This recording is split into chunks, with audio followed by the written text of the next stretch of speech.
pertama ada pengertian. Teks deskripsi adalah jenis teks yang bertujuan untuk menggambarkan atau menjelaskan suatu objek, tempat, orang, atau peristiwa secara detail, sehingga pembaca dapat membayangkan atau merasakan apa yang dijelaskan. Teks ini biasanya menggunakan kata-kata yang mengunggah indera, seperti penglihatan, pendengaran, penciuman, perasa, atau sentuhan. Kemudian yang kedua ada ciri-ciri. Yang pertama berisi detail dan spesifik, menjelaskan ciri-ciri objek secara rinci, seperti warna, bentuk, ukuran, dan suasana. Kemudian yang kedua ada ciri-ciri. Yang pertama berisi detail dan spesifik, menjelaskan ciri-ciri objek secara rinci, seperti warna, bentuk, ukuran, atau suasana.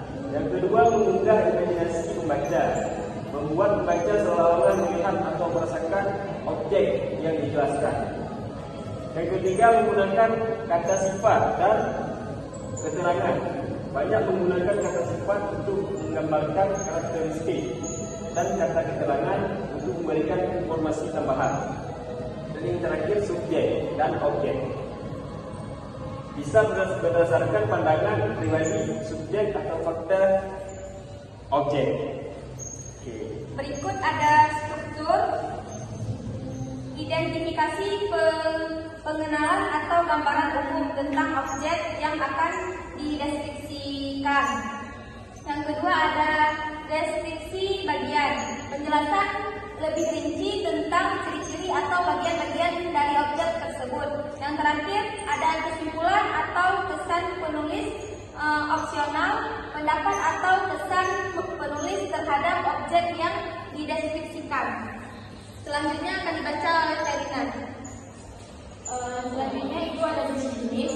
Yang pertama itu teks deskripsi objek, menggambarkan tentang benda. Yang kedua itu ada teks deskripsi tempat, menggambarkan lokasi.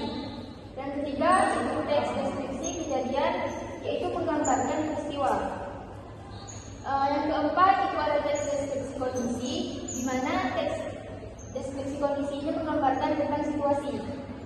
Yang kelima itu ada teks deskripsi proses, menggambarkan langkah-langkah. Dan selanjutnya itu ada teks penulisan.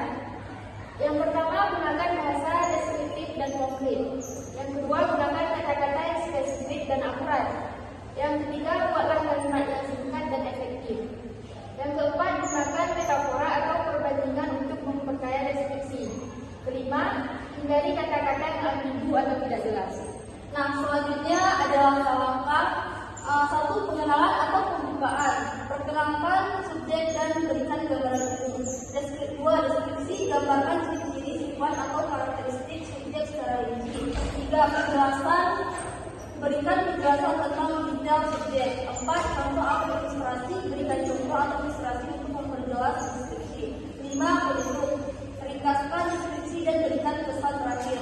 Nah, di sini juga ada contohnya kayak seperti satu, Gunung Bromo memiliki ketinggian 2.329 meter dari terletak di Provinsi Jawa Timur.